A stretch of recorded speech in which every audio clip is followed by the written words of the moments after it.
ہماری گفتگو سورہ آل عمران آیت نمبر 150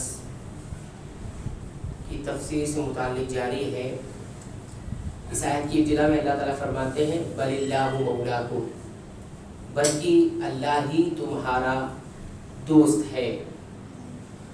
تو ہم یہ سمجھ رہے تھے کہ اللہ رب العالمین کی ولایت یعنی دوستی کس انداز کی ہوتی ہے۔ اس سلسلے میں ایک واقعہ ذکر کیا گیا تھا جو کہ اللہ کے پیغمبر موسیٰ علیہ السلام کا تھا کہ کس طرح سے اللہ تعالیٰ نے انہیں فرعون کے ظلم سے نجات دی تھی، اور اس طرح کے بے شمار واقعات اور شواہد موجود ہیں جو اللہ رب العالمین کی خاص ولایت یعنی اللہ رب العالمین کی حقیقی مولا ہونے کو بتاتے ہیں۔ تو اس سلسلے میں دو واقعہ اور ہم ذکر کریں گے جو تاریخ سے ہمیں ملتے ہیں۔ اسلامی تاریخ ہم پڑھیں گے، جنگوں کے حالات پڑھیں گے، اس میں بے شمار واقعات ہیں۔ ایک واقعہ صحابی رسول حضرت علا ابن حضرمی کا ہے۔ ان کے بارے میں آتا ہے کہ جب وہ بحرین پہنچے تو سامنے انہیں سمندر دکھائی دیا اور ان کے پاس کوئی کشتیاں بھی نہیں تھی۔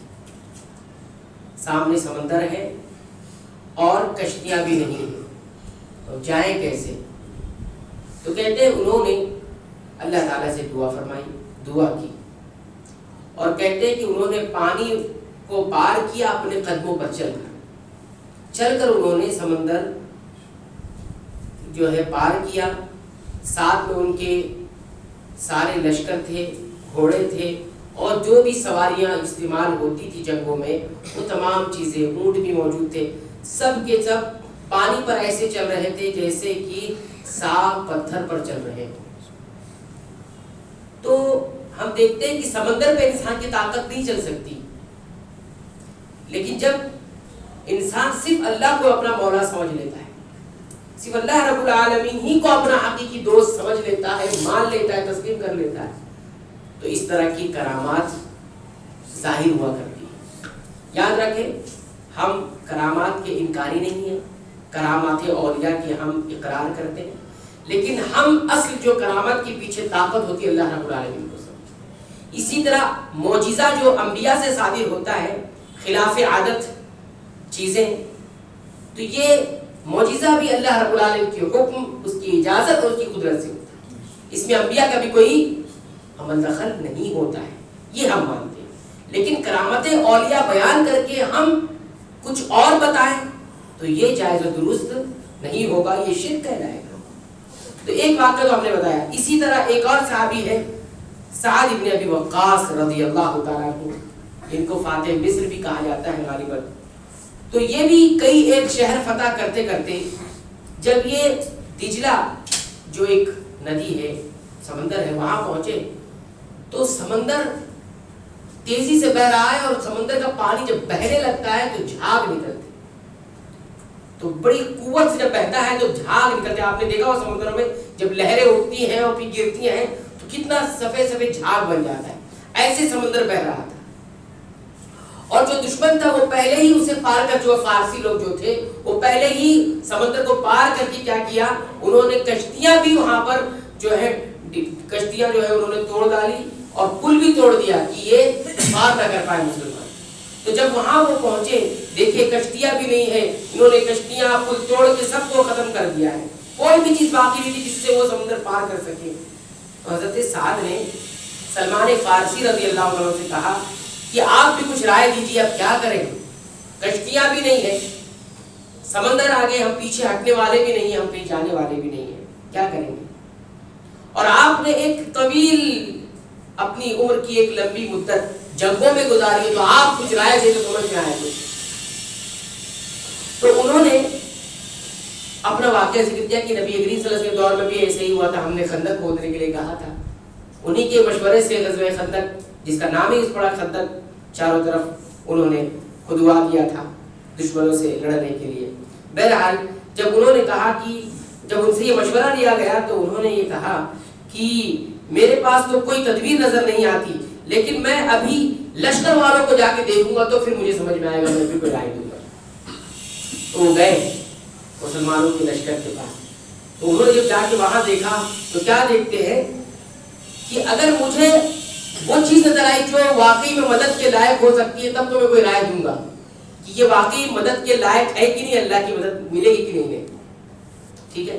تو جب وہ گئے تو کیا دیکھتے ہیں, اور انہوں نے وہاں یہ بات بھی کہی کہ بنو اسرائیل کی اللہ تعالیٰ نے مدد کی تھی. ابھی کل قصہ جو گزرا ہے موسیٰ علیہ السلام بنی اسرائیل, تو ان کو فرعون کے ظلم سے نجات دی اور سمندر کو مسخر کیا ان کے لیے.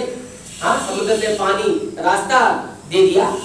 تو اس سے زیادہ ہم حقدار ہیں, ان سے زیادہ ہم کیا نام ہے مدد کے مستحق حقدار ہیں. بنو اسرائیل سے زیادہ ہمیں تو فضیلت حاصل ہے, ہم ان سے زیادہ مستحق ہیں.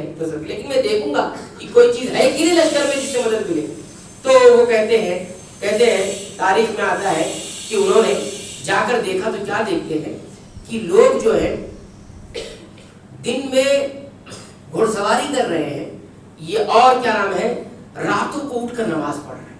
یعنی دو ہی کام ہے, دن میں تیاری ہے جنگ کی اور گھوڑوں کے ساتھ اونٹوں کے ساتھ لگے ہوئے ہیں, اور رات میں جو ہے رکوع سجدے میں لگے ہوئے ہیں. راتوں کو نمازیں چل رہی ہیں, دن میں جو ہے جنگ کی تیاریاں چل رہی ہیں, اور باقی کوئی چیز نہیں, کوئی مشغلہ نہیں, کوئی لاؤ لائٹ نہیں, کوئی کھیل تماشا نہیں, باقی جنگ کی تیاری. تو وہ آئے سعد بن ابی وقاص کے پاس. کون؟ حضرت سلمان فارسی. آنے کے بعد انہوں نے کہا 3 مرتبہ اسی چکر لگائے, 3 مرتبہ انہوں نے دیکھا کہ یہ واقعی یہ چیز کس لائق ہے نہیں. 3 مرتبہ ایسا ہوا, اور آنے کے بعد کہا کہ جس طرح سے میں سوچتا تھا اس سے کہیں بہتر یہ لوگ آئے, اور یہ لوگ مدد کے لائق ہیں, اللہ کی مدد ضرور آنے والی ہے. پھر انہوں نے کہا کہ تم اللہ پر بھروسہ رکھو, اور اب پورے لشکر کو اجازت دو روانگی. سمندر آگے اور روانگی کی اجازت دے دو. ٹھاٹھے مارتا ہوا سمندر ہے. تو بہرحال تو سعد بن ابی وقاص نکلے, سامنے سمندر ہے, اور انہوں نے کہا کہ تم اجازت دو, دیکھنا سمندر ختم ہو جائے گا, پانی ختم ہو جائے گا, ایسا ہو جائے. ٹھیک ہے. انہوں نے کہا کہ میں 3 مرتبہ اللہ اکبر پڑھتا ہوں.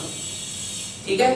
جب میں تیسری مرتبہ تکبیر کہوں گا اللہ اکبر, تو تم سب اللہ کا نام لیتے ہوئے سمندر میں کود پڑنا.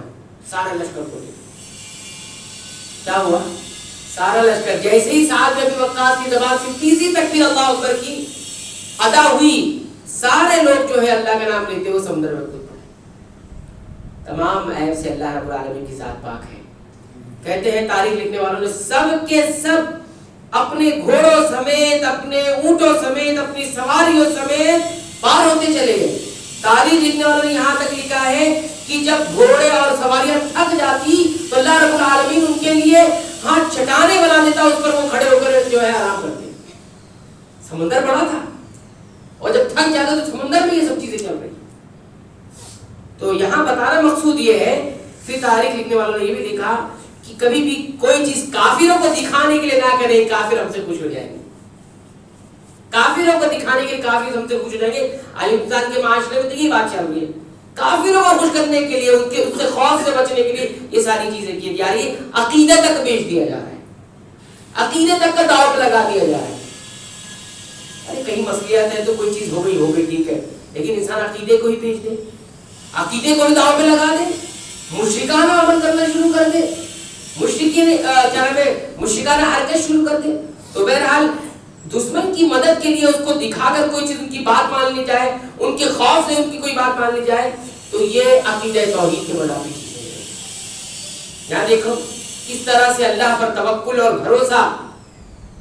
کشتیاں ہم نے جلا دی ہے بھروسے پہ تیرے, اب یہاں سے ہم لوٹ کے جانے والے نہیں جانے والے, اب ہم یہاں سے لوٹ کر نہیں جانے والے.